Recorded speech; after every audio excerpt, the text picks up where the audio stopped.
दोस्तों 4 PM middle east में आपका इस्तकबाल है। 4 PM के इस चैनल पे हम आपके लिए लेके आते हैं खाड़ी देशों से जुड़ी जरूरी जानकारी और रोचक कहानियां। साथ ही यहाँ हम दुनिया की तमाम बड़ी खबरों को आपके सामने पेश करते हैं। दोस्तों यूएई आज हर क्षेत्र में आगे है। वहीं इसी कड़ी में आज हम बात करने वाले हैं एक बेहद अहम जानकारी के बारे में। खबर है बैंकिंग से जुड़ी। आपको बता दें कि यूएई के बैंक 6 जनवरी 2026 से ऑनलाइन कार्ड भुगतान के लिए SMS OTP का इस्तेमाल पूरी तरह बंद कर देंगे। ये एक बेहद बदलाव है जो कि यूएई के सेंट्रल बैंक यानी कि CB यूएई के आदेश से हो रहा है। पहले जब आप ऑनलाइन शॉपिंग करते थे या कोई कार्ड पेमेंट करते थे तो बैंक आपके फोन पे एक मैसेज भेजता था जिसमें 4 या 6 अंकों का OTP कोड होता था। आपको वो कोड वेबसाइट पे डालना पड़ता था ताकि पेमेंट सही हो। लेकिन अब यहाँ ये जो तरीका है वो खत्म हो जाएगा। ये बदलाव इसलिए हो रहा है क्योंकि SMS OTP अब सुरक्षित नहीं माना जाता है। जैसे SIM स्वैप फ्रॉड जिसमें वो आपका फोन नंबर अपने कंट्रोल में ले लेते हैं, या फिशिंग अटैक जहां नकली वेबसाइट बना के आपसे कोड मांगते हैं। SS7 नाम की पुरानी टेक्नोलॉजी की वजह से भी मैसेज इंटरसेप्ट हो सकते हैं। इन सब वजहों से फ्रॉड के मामले बढ़ गए हैं। इसीलिए यूएई का सेंट्रल बैंक ने फैसला किया है कि SMS और ईमेल OTP को मार्च 2026 तक पूरी तरह बंद कर दिया जाएगा। लेकिन कई बैंक इस काम को जल्दी कर रहे हैं और ऑनलाइन कार्ड पेमेंट के लिए 6 जनवरी 2026 से ही SMS OTP बंद हो जाएगा। वहीं इसकी बजाय अब बैंक आपको अपने मोबाइल ऐप के जरिए पुष्टि मांगेंगे। जब आप ऑनलाइन कोई भी सामान खरीदेंगे और कार्ड डाल के पेमेंट करेंगे तो बैंक का ऐप आपके फोन पे एक नोटिफिकेशन भेज देगा जिसमें पूरा ट्रांजैक्शन दिखेगा, कितना पैसा जा रहा है, किस स्टोर पे कब का समय है। आपको बस ऐप खोल के उंगली से टच यानी कि फिंगरप्रिंट, चेहरा दिखा के यानी कि फेस ID या पिन डाल के अप्रूव करना होगा। ये तरीका बहुत तेज है क्योंकि आपको मैसेज पढ़ने या कोड टाइप करने की जरूरत नहीं पड़ती। सब कुछ ऐसे ही ऐप से हो जाता है। ये बदलाव यूएई में डिजिटल बैंकिंग को और मजबूत बनाने का हिस्सा है। यूएई पहले से ही बहुत एडवांस डिजिटल देश है। यहाँ लोग कैश कम इस्तेमाल करते हैं, ज्यादातर कार्ड, मोबाइल ऐप या फिर ऐप से ही ट्रांजैक्शन करते हैं। सेंट्रल बैंक चाहता है कि फ्रॉड कम हो, ग्राहकों का पैसा सुरक्षित रहे और बैंकिंग आसान बनी रहे। पुराने SMS तरीके से हर साल लाखों मैसेज भेजने पड़ते थे जो महंगा भी पड़ता था। नया तरीका सस्ता है और ज्यादा सुरक्षित भी है। अब अगर आप यूएई में रहते हैं और ऑनलाइन शॉपिंग करते हैं तो आपको क्या करना चाहिए?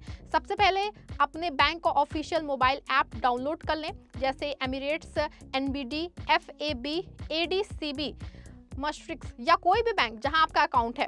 ऐप इंस्टॉल करने के बाद उसे रजिस्टर करें, अपना अकाउंट लिंक करें, मोबाइल नंबर कंफर्म करें, फिर ऐप में पुश नोटिफिकेशन ऑन कर दें। बायोमेट्रिक लॉगिन या फिर फेस ID भी इनेबल कर सकते हैं। ये सब जो है 6 जनवरी से पहले कर लेना बहुत ज़रूरी है। अगर आपने ऐप नहीं डाउनलोड किया है या सेटअप नहीं किया है तो ऑनलाइन पेमेंट फंस सकता है।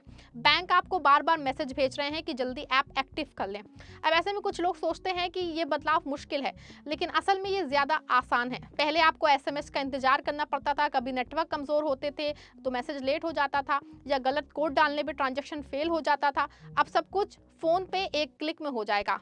अगर आपका फ़ोन इंटरनेट से कनेक्टेड है तो नोटिफिकेशन तुरंत आ जाएगा। अगर फ़ोन ऑफ है या इंटरनेट नहीं है तो कुछ बैंक बैकअप तरीके देते हैं, जैसे पहले रजिस्टर्ड डिवाइस पे ही अप्रूवल, लेकिन ज़्यादा मामलों में इंटरनेट होना ज़रूरी है। ये बदलाव सिर्फ ऑनलाइन कार्ड पेमेंट के लिए शुरू हो रहा है। धीरे धीरे अन्य ट्रांजैक्शन जैसे कि मनी ट्रांसफ़र, बिल पेमेंट, ये सब भी SMS OTP बंद होंगे। इससे मार्च 2026 तक का पूरा सिस्टम नए तरीके पे शिफ्ट हो जाएगा।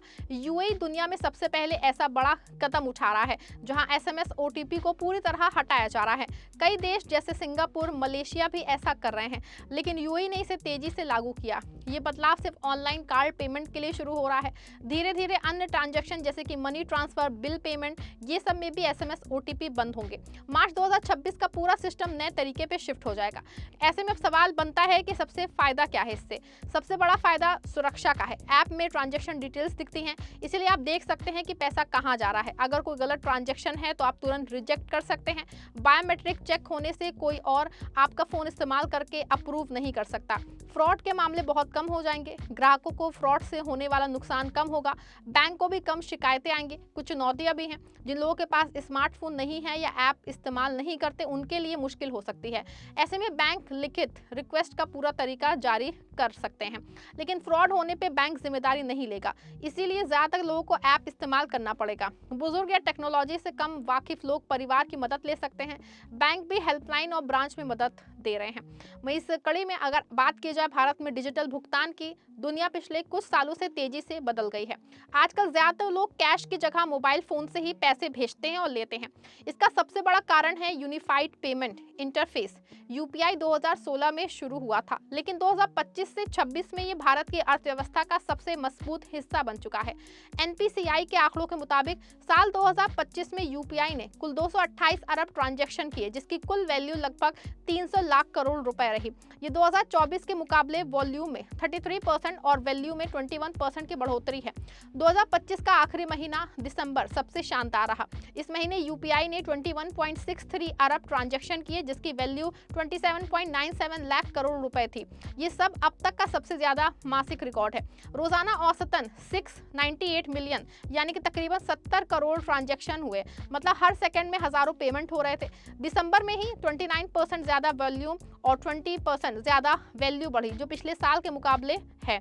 यूपीआई की सफलता के पीछे कई कारण हैं। सबसे पहले ये फ्री है, ज्यादा तक P2P यानी कि पर्सनल टू पर्सनल और P2M यानी पर्सनल टू मर्चेंट ट्रांजैक्शन में कोई चार्ज नहीं लगता।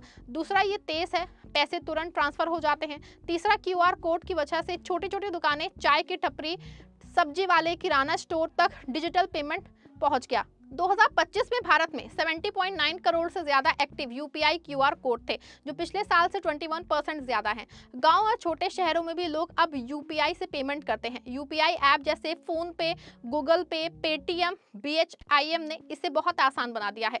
फोन पे का मार्केट शेयर सबसे ज्यादा है, करीब 48%। कुल एक्टिव यूपीआई यूजर्स 50 करोड़ से ज्यादा हैं। छोटे ट्रांजैक्शन में यूपीआई का इस्तेमाल 85% तक पहुंच गया है। ग्रोसरी, रेस्टोरेंट, किराने जैसी जगहों पे 68% P2M ट्रांजैक्शन होते हैं। डिजिटल भुगतान में यूपीआई का हिस्सा बहुत बड़ा है। 2025 में भारत के कुल रिटेल डिजिटल पेमेंट में यूपीआई का शेयर 80 से 85% तक पहुंच गया। आरबीआई के आंकड़ों से पता चलता है कि H1 2025 में यूपीआई ने डिजिटल पेमेंट वॉल्यूम का 84.8% हिस्सा दिया। बाकी NEFT, IMPS कार्ड ये सब हैं। कुल मिला के भारत दुनिया में सबसे तेज रियल टाइम पेमेंट सिस्टम वाला देश बन चुका है। IMF ने भी 2025 में यूपीआई को दुनिया का सबसे बड़ा FPS माना, जो ग्लोबल इंटेंट पेमेंट का करीब 49 से 50% हिस्सा हैंडल करता है। ऐसे में बात करें यूएई में हो रहे इस बदलाव की, तो कुल मिलाकर ये बदलाव यूएई के डिजिटल अर्थव्यवस्था के लिए बहुत अच्छा है। 2026 में बैंकिंग और सुरक्षित, तेज और आसान हो जाएगी। अगर आप अभी से तैयारी कर लें तो कोई परेशानी नहीं होगी। बस अपना बैंक ऐप अपडेट रखें, नोटिफिकेशन ऑन रखें और बायोमेट्रिक सेट कर लें। ऑनलाइन शॉपिंग, Amazon, नून कार्ड या कोई भी प्लेटफॉर्म पे पेमेंट अब और सुरक्षित तरीके से होगा। ये कदम दिखाता है कि यूएई भविष्य की तरफ तेजी से बढ़ा है। यहाँ टेक्नोलॉजी और सुरक्षा साथ साथ चले। SMS OTP एक पुरानी याद बन जाएगा और नया ऐप बेस्ड सिस्टम रोजमर्रा की जिंदगी का हिस्सा हो जाएगा। अगर आपके मन में कोई सवाल है तो अपने बैंक से संपर्क करें या ऐप में चेक करें। समय रहते तैयारी कर लें ताकि 6 जनवरी के बाद कोई दिक्कत भी ना हो। तो दोस्तों, अगर वीडियो पसंद आए, वीडियो को लाइक शेयर करें, चैनल को सब्सक्राइब करिएगा।